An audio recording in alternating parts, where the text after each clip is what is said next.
Fenomena cuaca ekstrim berupa hujan es terjadi di wilayah Sawangan, Depok, Jawa Barat. Peristiwa ini menarik perhatian warga. Tak sedikit dari warga yang mengabadikannya dengan ponsel mereka.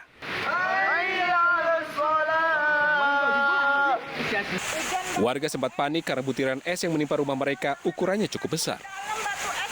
Menurut warga, hujan es terjadi sekitar 30 menit bersamaan dengan angin kencang dan hujan yang deras.